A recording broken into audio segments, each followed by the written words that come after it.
ایک اور حدیث میں حضرت ابو ہریرہ رضی اللہ تعالی عنہ سے مروی ہے کہ ایک مرتبہ رسول اللہ صلی اللہ علیہ وسلم نے صحابہ کرام سے فرمایا تم سب جمع ہو جاؤ، میں 1/3 قرآن کی تم پہ تلاوت کروں گا۔ صحابہ کرام جمع ہو گئے بہت سارے، نبی صلی اللہ علیہ وسلم تشریف لائے اور قل هو اللہ احد پڑھ کے چلے گئے۔ ایک صحابی نے عرض کیا، آپس میں بات چیت کی کہ بھائی اللہ کے نبی نے تو ہم سے کیا فرمایا تھا؟ 1/3 قرآن، اور میں یہ سمجھتا ہوں کہ یہ اللہ نے آسمان سے کوئی خبر دی تھی کہ نبی 1/3 قرآن پڑھیں گے، نبی نے اپنی طرف سے یہ کام نہیں کیا ہوگا، لیکن ہم پر تو 1/3 قرآن نہیں پڑھا۔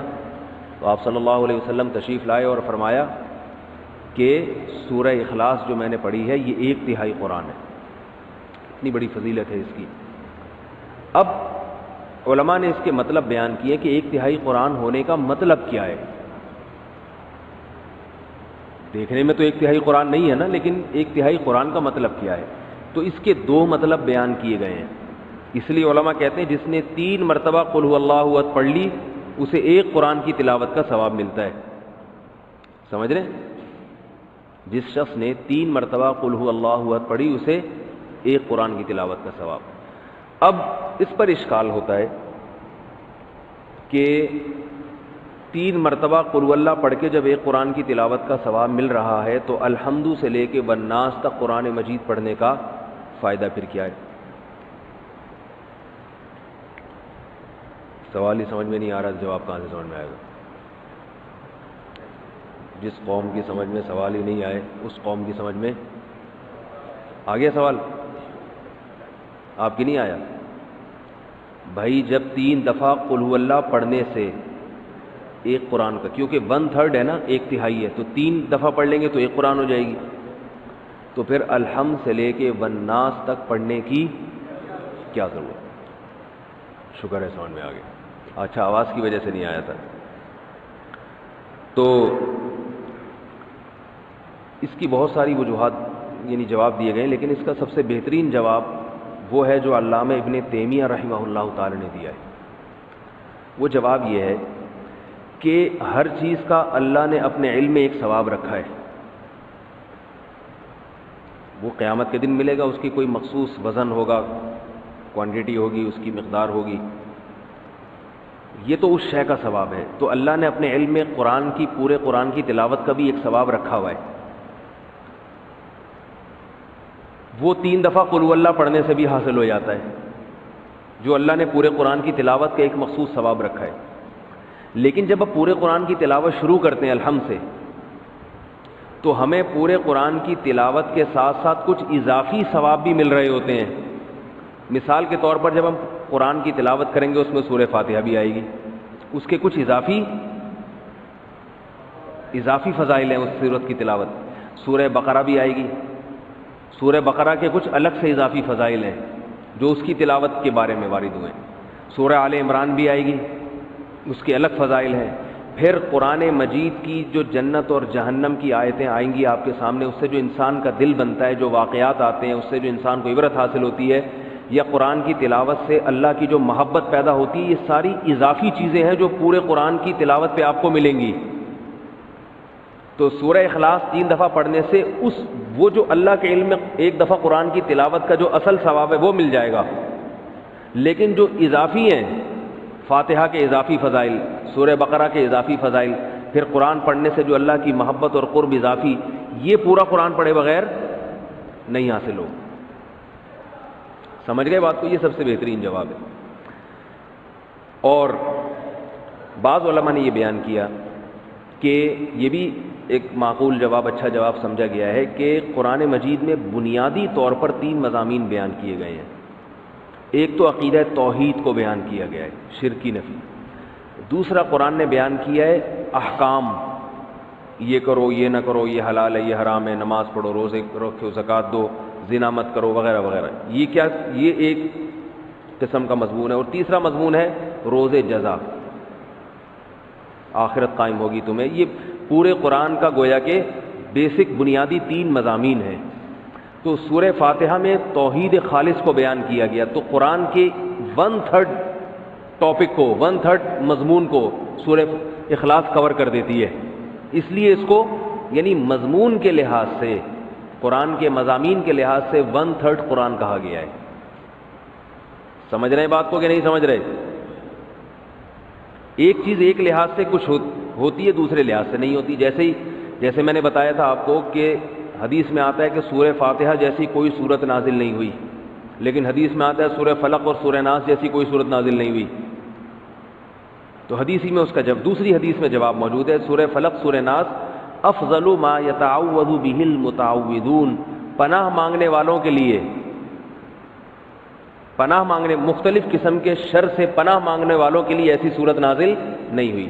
تو رقیہ کے لحاظ سے سب سے افضل سورہ فلق اور سورہ ناس ہے. تو ایک چیز ایک لحاظ سے افضل ہوتی ہے، دوسرے لحاظ سے افضل نہیں ہوتی وہ. تو اس لحاظ سے ایک سورہ اخلاص کو کیا کہا گیا؟ سب سے بہترین سورت. تو حدیث میں آتا ہے رسول اللہ صلی اللہ علیہ وسلم کے دور میں صحابہ کرام ایک دفعہ سفر پہ گئے تو ایک شخص امامت کیا کرتے تھے ان میں، وہ ہر رکعت میں قل اللہ احد ہی پڑھتے تھے. ہر رکعت میں کیا پڑھ رہے ہیں؟ صحابہ کو سوال پیدا ہوئی ہے بھئی یہ کوئی اور صورت پڑھتے ہی نہیں. صحابہ نے نبی صلی اللہ علیہ وسلم سے تذکرہ کیا، آپ نے ان صحابی کو بلایا، تم کیوں پڑھ رہے ہو؟ انہوں نے فرمایا کہ مجھے اس صورت سے محبت ہے، مجھے اس صورت سے محبت ہے. حدیث آپ صلی اللہ علیہ وسلم نے فرمایا جس کا مفہوم ہے جنت کی بشارت دی آپ صلی اللہ علیہ وسلم نے کہ تمہیں اس صورت سے محبت ہے، تو اس پر آپ صلی اللہ علیہ وسلم نے ان کو جنت کی بشارت دی، کیونکہ اس صورت سے محبت ہونا کس کی علامت ہے؟ کہ اللہ کی توحید سے محبت ہے، اور یہ اللہ سے سچی محبت کی علامت ہے. تو اس لیے اگر کوئی ہر رکعت میں سورہ اخلاص پڑھتا ہے تو بھی ٹھیک ہے. البتہ نبی صلی اللہ علیہ وسلم کی جو عام سنت ہے وہ یہ کہ رکعتوں میں آپ الگ الگ صورتیں پڑھا کرتے تھے. اس لیے علماء کہتے ہیں کبھی جوش میں انسان نوافل میں ساری رکعتوں میں قل اللہ پڑھ لے، جوش محبت میں ٹھیک ہے، لیکن عام معمول اسی کا بنانا چاہیے جو نبی صلی اللہ علیہ وسلم کا اپنا معمول تھا. وہ کیا تھا کہ مختلف صورتوں میں مختلف رکعتوں میں مختلف صورتیں آپ صلی اللہ علیہ وسلم پڑھا کرتے تھے.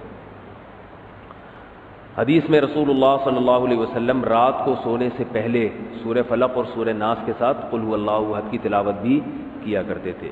یہ بھی حدیث میں اس کی فضیلت آئی ہے. ایک حدیث میں آتا ہے رسول اللہ صلی اللہ علیہ وسلم نے فرمایا، حضرت ابو ہریرہ رضی اللہ تعالیٰ عنہ سے مروی ہے کہ نبی صلی اللہ علیہ وسلم نے فرمایا کہ اللہ تعالیٰ ارشاد فرماتے ہیں. جب نبی یوں کہتے ہیں کہ اللہ نے ارشاد فرمایا تو ایسی حدیث کو حدیث قدسی کہا جاتا ہے کہ اللہ تعالیٰ فرماتے ہیں کہ کذبنی عبدی ولم یکن لہ ذالک، میرے بندوں نے مجھے جھٹلایا حالانکہ میرے بندوں کے لائق یہ نہیں تھا کہ مجھے جھٹلاتے. وشتمنی عبدی، میرے بندوں نے مجھے گالی دی ہے، ولم یکن لہ ذالک، حالانکہ ان کے لائق نہیں تھا کہ اپنے معبود کو گالی دیں.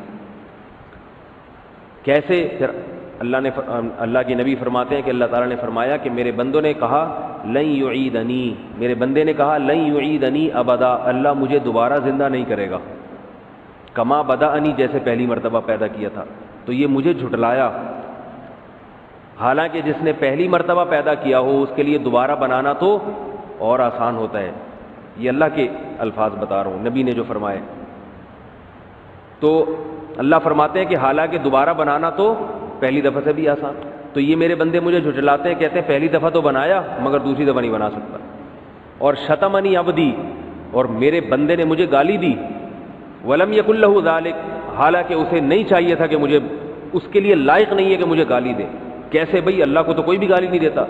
تو نبی نے فرمایا کہ اللہ تعالیٰ فرماتے ہیں کہ بندہ کہتا ہے اتخذ اللہ ولدا، اللہ نے اپنے لیے کسی کو بیٹا بنا لیا ہے. جیسے عیسائی کہتے ہیں اللہ نے حضرت عیسیٰ کو بیٹا بنا لیا، تو اللہ کیا کہتے ہیں؟ یہ مجھے میرے بندے نے گالی دی ہے. اس صورت کا شان نزول بھی یہی ہے کہ بنیادی طور پر جو اس صورت میں جو سمجھایا گیا ہے یہود و نصارہ کے عقیدے کی نفی ہے. عیسائی کہتے ہیں کہ حضرت عیسیٰ ابن مریم اللہ کے بیٹے ہیں. وہ بڑی لمبی چوڑی بات گھماتے ہیں، کیونکہ حضرت مریم کے اولاد شوہر نہیں تھے، اور تمام پیغمبر جتنے بھی آئے ہیں ان سے پہلے گناہ ہوئے ہیں، تو اللہ نے کہا ایسا پیغمبر بھیجوں گا جس سے گناہ نہ ہو سکتا ہو. تو اللہ ہی نے اپنے کلمے کی شکل میں، اللہ ہی اپنے دوسرے جلوے میں آ گیا. عجیب عجیب باتیں کرتے ہیں. کبھی کہتے ہیں حضرت عیسیٰ اللہ کے بیٹے ہیں، کبھی کہتے ہیں اللہ نے ان کو بیٹا بنا لیا ہے. جنا تو نہیں ہے لیکن خود بیٹا بنا لیا اللہ نے ان کو. کبھی کہتے ہیں کہ اللہ حضرت عیسیٰ کے جلوے میں آیا ہے، حضرت عیسیٰ کی ذات میں اللہ نے، کبھی کہتے ہیں حلول کیا ہوا ہے. تو مختلف عقیدے ان کے کسی ایک بات پہ ٹکتے نہیں ہیں. تو اللہ نے ان تمام باتوں کی نفی کر دی کہ نہ عیسیٰ ابن مریم اللہ کے بیٹے ہیں، کیونکہ اللہ نے کسی کو جنا نہیں، اور نہ اللہ نے کسی کو اپنا بیٹا بنایا ہے، اور نہ عیسیٰ ابن مریم اللہ جیسے ہیں۔ وہ کہتے ہیں نا 3 خدا میں سے ایک عیسیٰ ہیں، تو کوئی اللہ جیسا نہیں ہے، خدا نہیں ہے، سب مخلوق ہیں اللہ تعالیٰ کی۔ تو عیسائیوں کے نظریے کی نفی ہے۔ اس صورت کا شان نزول یہ ہے کہ ایک مرتبہ یہود و نصارہ کا ایک وفد رسول اللہ صلی اللہ علیہ وسلم کے پاس، یہود کا ایک وفد آیا اور رسول اللہ صلی اللہ علیہ وسلم سے کہنے لگا صف لنا ربک، کہ آپ ہم سے ہمارے رب کی اوصاف بیان کریں۔ یہودیوں کا شاید یہ خیال تھا کہ تورات میں تو لکھا ہے کہ اللہ جیسا کوئی بھی نہیں ہے، اگر یہ جھوٹے نبی ہوں گے تو غلط صفات بیان کرنا شروع کر دیں گے، بھئی وہ ایسا ہے، وہ اس طرح ہے۔ تو یہودی کہنے لگے کہ آپ بتائیے کہ اللہ تعالیٰ کی جنس کیا ہے، مرد ہے یا عورت ہے، اور کس چیز سے بنایا گیا ہے، کس چیز سے بنایا گیا، من الذهب ام من الفضة ام من النحاس، سونے کا بنا ہوا ہے، چاندی کا بنا ہوا ہے یا پیتل کا بنا ہوا ہے، ہمارا جو رب ہے جس میٹر سے بنا ہے وہ میٹر کون سا ہے۔ تو اس پہ یہ صورت نازل ہوئی، اللہ احد اللہ الصمد، بے نیاز ہے، لم یلد ولم یولد، نہ جنا گیا اور اس کا کوئی ہم پلہ نہیں ہے۔ جب ہم پلہ نہیں ہے، لیس کمثلہ شیء، جب اس جیسا کوئی ہے ہی نہیں ہے تو سونے یا چاندی یا پیتل سے مثال ممکن نہیں ہے، کیونکہ یہ تو مخلوق کی مثالیں ہیں۔ اللہ مخلوق سے بالکل الگ ہے، ماورا ہے، ہماری عقلوں سے بالا تر ہے، تو اس کے پیتل مثال میں پیش کرنا، سونا مثال میں پیش کرنا یہ ممکن نہیں ہے۔ ایک روایت میں آتا ہے کہ مشرکین نے کہا، مشرکین مکہ جو تھے نا وہ نسب کی بڑی بحث کیا کرتے تھے، نسب کہ اس کا نسب کیا ہے، اس کا نسب کیا ہے۔ تو انہوں نے کہا کہ اے محمد آپ اللہ تعالیٰ کا نسب بیان کریں کہ اللہ کا نسب کیا ہے۔ تو اس پہ یہ صورت نازل ہوئی، لم یلد ولم یولد، نہ اس نے کسی کو جنا نہ وہ کسی سے جنا گیا، اس کا کوئی نسب نہیں ہے۔ الاول سب سے پہلے ہے اور سب سے آخر، یعنی ہمیشہ سے ہے اور ہمیشہ رہے گا۔ تو توحید کا مضمون اس میں بیان کیا گیا۔ اللہ تعالی ہمیں اس سورت کے مضامین پر عمل کی توفیق عطا فرمائے، اور جن لوگوں کو زبانی یاد نہیں ہے ان کو تو کم از کم یہ سورت زبانی یاد ہونی